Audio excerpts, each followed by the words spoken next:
ونصلي على رسوله الكريم أما بعد فأعوذ بالله من الشيطان الرجيم بسم الله الرحمن الرحيم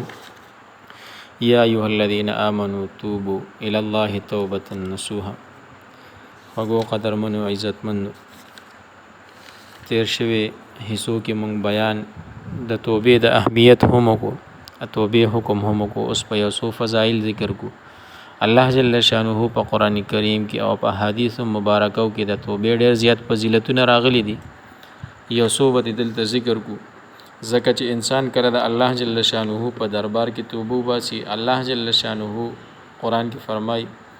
الله جل شانه هغه ذات چې قبلوي توبه خپل بندگان او گناهونه ورته معاف کوي رب کریم خپل بندگانو سره دامر مهربان دي چې یو انسان په اخلاص ورته توبه وباسي نو الله جل شانه یو د دې انسان دا ګناه معاف کړي او بل په دې تیر شو ګناهونو باندې خپېمانتیا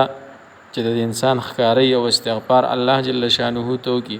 نو الله جل شانه د دې انسان د بد اعمال د پنیګو سره ګرځي دا د الله جل شانه د دې انسان سره یو محبت دی الله جل شانه د انسان په توبه باندې ډېر خوشحاليږي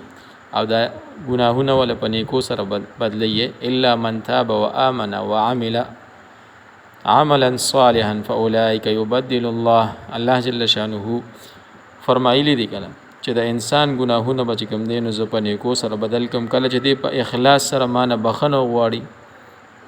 حدیث مبارکه کې ردی التائب من الذنب كمن لا ذنب له نبی علیہ الصلوۃ والسلام فرمای د ګناهونو نه توبه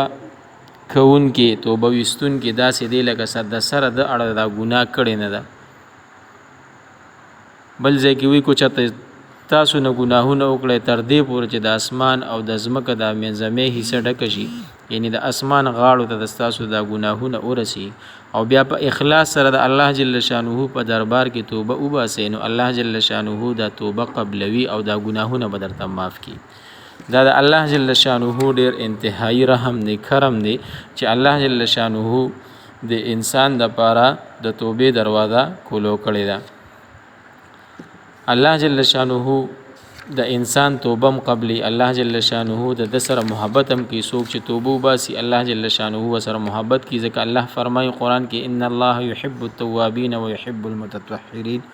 یعنی الله جل شانه محبت کوون کې د چا سره د توبه کوون کو سره محبت کوون کې او د ځان چې څوک پاک ساتي د ګناهونو نه د شرک نه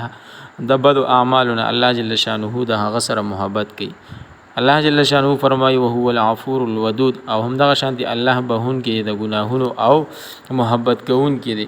نبی علیہ الصلوۃ والسلام فرمایي التائب حبیب الله التائب حبیب الله توبه کوون کې د الله محبوب دی الله په د ډیر زیات ګران دي ځکه بل ځکه الله جل شانه فرمای ايها المؤمنون لعلكم تفلحون بل انسان انت الله جل شانه دا نعمت هم ورکړي چې الله وت ټول ګناهونه په توبې سره معاف کړي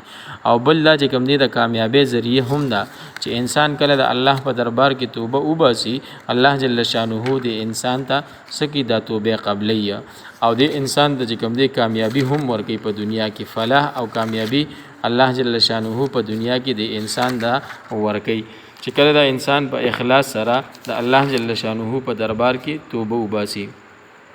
الله جل شانه وهو يقبل التوبه عن عباده ويعفو عن السيئات الله جل شانه انسان د الله جل شانه د انسان دا ګناهونو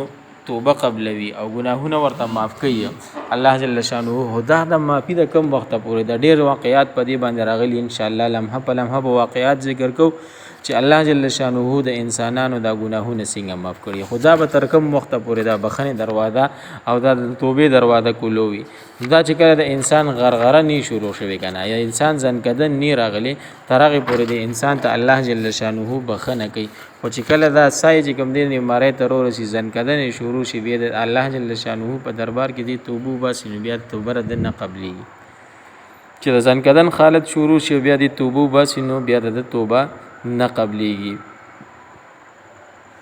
نو یقینا چې نن را سره موقع ده چې موږ د الله په دربار کې توبه وباسو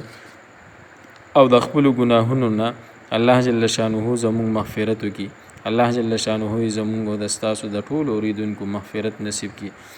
استغفر الله العظيم. آمين آمين.